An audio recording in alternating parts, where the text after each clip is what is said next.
Olá, muito boa noite para todo mundo. Tocando a boiada, revendo a companheirada, conhecendo gente e levando a lida e a vida em frente. A comitiva estradeira do Terra Viva DBO na TV, estando de passagem por esta freguesia em viagem boiadeira, convido o povo aqui morador para apreciar nossa função novidadeira, que começa agora com a apresentação da prosa brideira do dia. Desde o último dia 2 do presente mês de março, quando foi confirmado oficialmente que era mesmo um caso de falsa vaca louca, o que matou um boiarado no estado do Pará, os companheiros e companheiras fazendeiros do país inteiro estão com o coração na mão, esperando a China anunciar logo a reabertura do seu mercado para a nossa carne bovina. Conforme já é da sabedência geral, por determinação de um acordo do Brasil com o governo lá do Gigante Oriental, os embarques foram suspensos automaticamente logo depois do carnaval, quando o primeiro exame de laboratório feito no material retirado do animal suspeito comprovou a presença da doença. Pois então, enquanto a gente se veste de paciência para esperar a decisão chinesa, o caso é de aproveitar o tempo para fazer uma reflexão e tirar uma conclusão a respeito da situação atual e do que deveria ser feito à frente, né? A primeira questão a ser levada em consideração é que, diferentemente do que aconteceu em ocasiões passadas, o comunicado oficial do Brasil sobre o fato acontecido foi recebido com serenidade pela comunidade internacional e o mercado não desandou nem saiu da normalidade. A explicação é que demorou, mas finalmente o mundo conseguiu entender que, ao contrário da verdadeira, a falsa vaca louca não representa nenhum risco sanitário, nem para as pessoas, nem para os rebanhos, e não deve ser motivo de assustamento ou de medidas de prevenção, como a suspensão da exportação, por exemplo. E repare bem, amiga pecuarista, que a própria OMSA, a Organização Mundial de Saúde Animal, que é a autoridade no setor e tem uma equipe de cientistas da mais alta categoria, comprovou isso e repassou esse entendimento aos seus países filiados. Logicamente que as autoridades da China têm total conhecimento desta informação e poderiam muito bem acabar logo com essa consumição e autorizar a retomada da exportação, né? O problema é que o governo e os negociantes do gigante lá do Oriente Distante têm por tradição querer tirar vantagem de qualquer situação e aproveitam esse tal acordo para tentar encabrestar o mercado. Fazendo então uma recordação ligeira, esse tratado foi assinado em 2015, numa hora em que o Brasil estava precisando muito conquistar a confiança do freguês chinês, que por sua vez não acreditava na segurança da nossa carne. Voltando agora para o tempo presente e considerando que a situação atual é completamente diferente, já passou da hora de renegociar isso e acabar com esse compromisso, que hoje não tem mais sentido e só é motivo de prejuízo para a pecuária nacional, né? A cidade de Não Me Toque, no Rio Grande do Sul, está sediando esta semana a 23ª edição da Expo Direto Cotrijal, que é um dos mais importantes eventos da agropecuária brasileira. E o repórter Vinícius Marra está lá no recinto da exposição, seguindo tudo o que acontece para contar aqui na televisão. Acompanhe.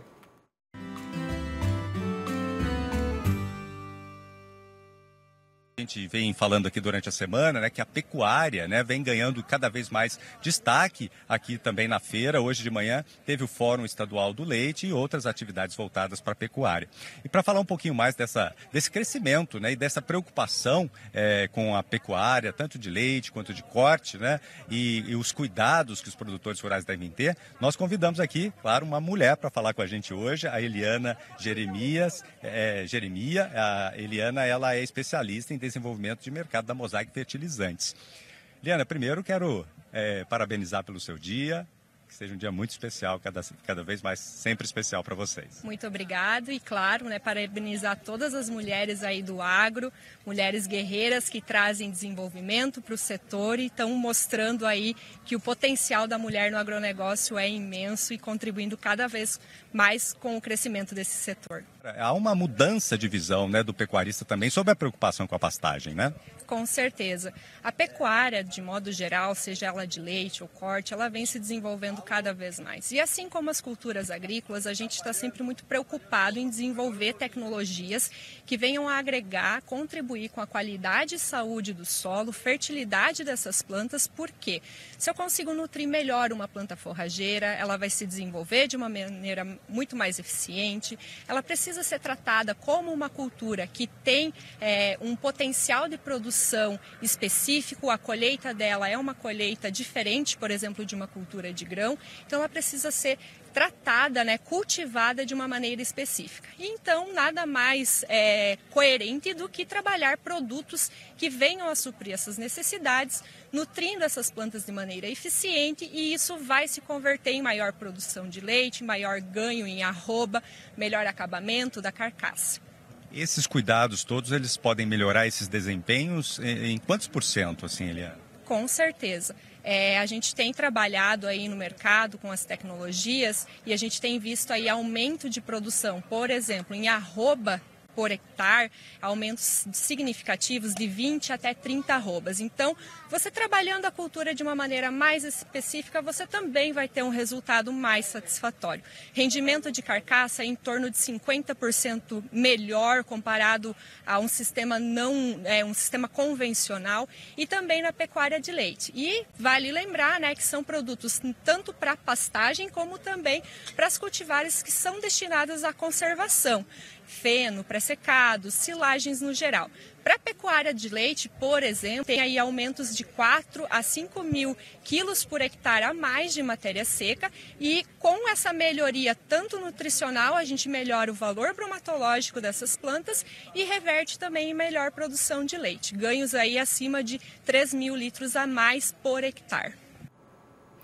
Da porteira da ramada até a entrada da fazenda medianeira, a distância, bem contada, é correspondente exatamente à metade da jornada a ser cumprida no transporte desta boiada.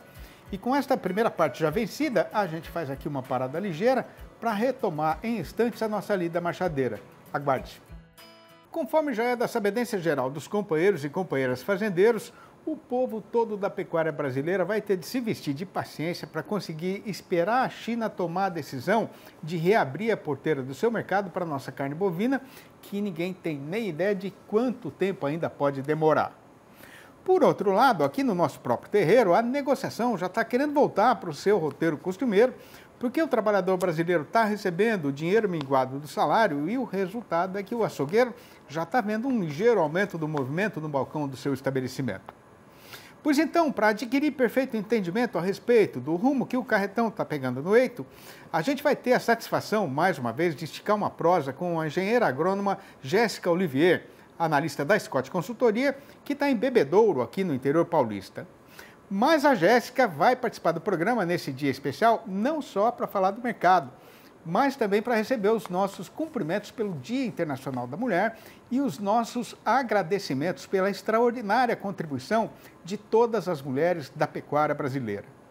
Para nós aqui do Terra Viva DBO na TV, o papel da mulher em todas as áreas de atividade, não só na produção e na economia, sempre foi de importância fundamental para o engrandecimento da humanidade e deveria ser lembrado e celebrado em todos os dias do calendário, com reconhecimento, com respeito, com igualdade de oportunidades e com justiça no tratamento. Boa noite, Jéssica. Parabéns, seja muito bem-vinda. Boa noite, Sidney. É um prazer estar aqui nesse dia, principalmente por ser o Dia das Mulheres, representando aí todas as mulheres desse Brasil, não só do agro, mas de todos os setores também, e em especial as minhas colegas aqui da Scott Consultoria. Muito bom, parabéns. Ô, Jéssica, o que é que foi que mudou depois da confirmação oficial de que foi mesmo um caso de falsa vaca louca o que aconteceu lá no Pará, hein? Olha, Sidney, sinceramente nada mudou até o momento. A gente tem ainda um mercado bastante estagnado, principalmente na praça pecuária paulista, e as exportações para a China continuam embargadas. Agora, quando é que a China vai autorizar a retomada das exportações daqui para lá, hein, Jéssica? Pergunta boa essa, né? Esse é um mistério que todo mundo está querendo saber, né? A China, a gente teve reunião com eles, com alguns representantes ontem, até o momento nada foi nos passado, então ainda não acabou esse período de embargo. Algumas pessoas falam aí que até o final dessa semana pode voltar, mas outras também comentam sobre a ida do presidente até a China no final desse mês. Então, a gente fica nessa dubiedade aí no mercado, esperando que volte o mais cedo possível, mas talvez só voltará realmente no final do mês. Então, vamos ficar aí de olho aberto para as próximas notícias. Ô, Jéssica, a gente tem alguma ideia aí de qual é atualmente a situação dos estoques de carne bovina lá da China? Olha, quanto aos estoques chineses, a gente acredita que tenha dado uma enxugada. A gente teve a questão do Ano Novo Lunar recentemente, final de janeiro, então isso faz com que as festividades deem essa enxugada na questão dos estoques, e também tem a questão da política zero que está por fim lá no país, e isso também acaba movimentando mais a economia do país. Então, isso tudo ajuda para que o escoamento dessa carne seja mais, vamos dizer assim, mais efetivo e que esses estoques tenham uma enxugada. Então, é até um dos motivos que a gente acredita que a China não deve ficar tanto tempo, como foi em 2021, fora das compras.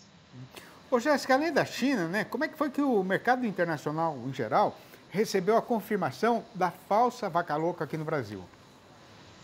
Quanto ao restante dos países, nós tivemos embargos parciais ou totais de 4 países.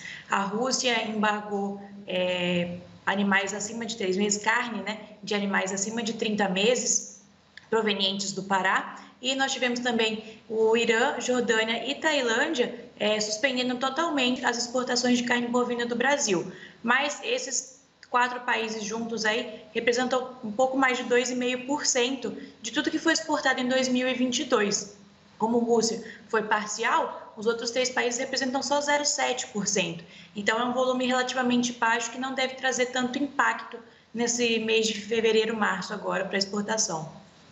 Agora, no meio dessa zoada toda por causa da falsa vaca louca, né, o México anunciou a abertura do seu mercado para carne brasileira.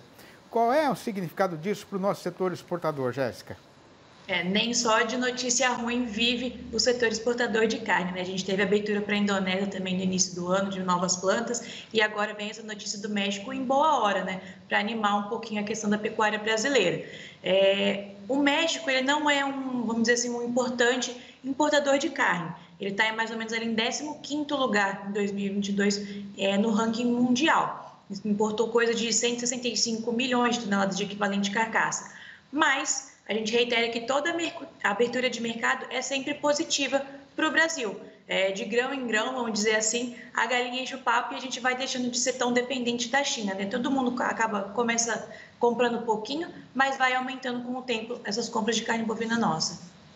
É mesmo, né? Agora, ô Jéssica, o mundo já aprendeu direito o que é de fato a falsa vaca louca e o que ela significa em termos de risco sanitário para as pessoas e para os rebanhos? Olha, ao longo dessas últimas 2 semanas, a gente foi bombardeado de várias notícias de diferentes fontes. Então, o pessoal ouviu de todo mundo, de especialistas do assunto, especialistas do agro, médicos veterinários, tudo que tinha para se saber de vaca louca. Então, o Brasil nunca teve um caso clássico, isso não gera nenhuma questão de risco à saúde humana. Os nossos casos sempre foram atípicos, sempre foram a vaca louca falsa, né, que o pessoal fala no mercado. Então, tudo isso faz com que vamos dizer assim, a segurança alimentar no Brasil não seja prejudicada de qualquer forma. Muito bom. Bom, mudando um pouco o rumo da prosa, Jéssica, qual é hoje a situação do nosso mercado do boi gordo, falando assim no geral do país inteiro? Olha, Sidney, a gente já viu em algumas praças uma reação de preços, principalmente em locais que o pecuarista está conseguindo segurar um pouco mais a boiada dentro da fazenda. Então, locais com mais chuva, que tem um pasto mais abundante, principalmente ao norte do nosso país. Então, algumas praças em Paraná, Tocantins, Rondônia, a gente já viu uma movimentação positiva, mas os preços ainda continuam menores quando a gente compara com o período pré-embargo, né? Antes do carnaval, lá para o dia 16, 17. Como é que está, com o mês ainda na sua metade de abrideira, né? Como é que está a demanda por carne no mercado caseiro, Jéssica? Geralmente essas 2 primeiras semanas do mês são melhores para o mercado de carne bovina na questão de escoamento. A gente tem recebimento de salários que acaba ajudando e o varejo tomando a Praça Paulista como referência, né, importante mercado consumidor, o varejo paulista teve a sua reposição de estoques nesse início de mês, já pensando nesse recebimento de salários, nesse escoamento melhor. Então, as compras foram relativamente boas e a gente deve ver aquele movimento costumeiro de segunda quinzena aí, dando uma esfriada nos negócios mais para frente. Muito bem. Bom, vamos esperar então, né? E torcer para que a China resolva logo essa enrolação aí. Ô, Jéssica, muito obrigado pela sua participação. Mais uma vez, parabéns a você pelo Dia da Mulher, a todas as mulheres do Brasil, o nosso respeito e a nossa gratidão. E até a próxima. Grande abraço. Muito obrigada, Sidney. Um abraço e até a próxima. Obrigado. Visitando o Retiro do Taboado, em serviço de escolha e seleção de um lote de garrote mestiçado, a comitiva já inspecionou mais da metade do gado que está aqui para ser olhado. E antes de deixar a peonada muito cansada, a hora é aconselhada para se fazer uma parada ligeira. E quando essa lida inspecionadeira for retomada e a gente voltar para o eito, a nossa conversa vai ser a respeito do mercado do boi gordo, que tem hoje a seguinte manchete anunciadeira. A China ainda não reabriu a sua porteira para a carne bovina brasileira, mas a novidade é que o governo do gigante lá do Oriente Distante está manifestando boa vontade para resolver logo a situação. E o resultado foi que na nossa Praça Boiadeira, o carretão já está de novo embicado na subida da ribanceira. O Terra Viva DBO na TV volta num instante só. Aguarde. Depois de caprichar na terminação do pantaneiro, a consagração do boiadeiro é fazer uma boa negociação desse gado. Mas para isso carece de ter conhecimento do mercado. E para ajudar o companheiro e a companheira neste momento delicado, a gente faz agora a apresentação do noticiário e do comentário a respeito do boi gordo e da variação da sua cotação.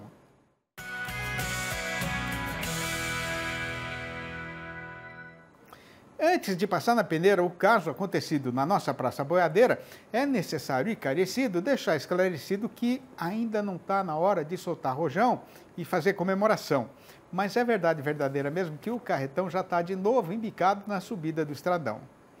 A explicação é que a comunidade internacional em geral e a China de maneira especial estão demonstrando perfeito entendimento dos esclarecimentos do governo brasileiro a respeito do caso de falsa vaca louca registrado no Pará. E com isso o vento já está mudando de lado no mercado.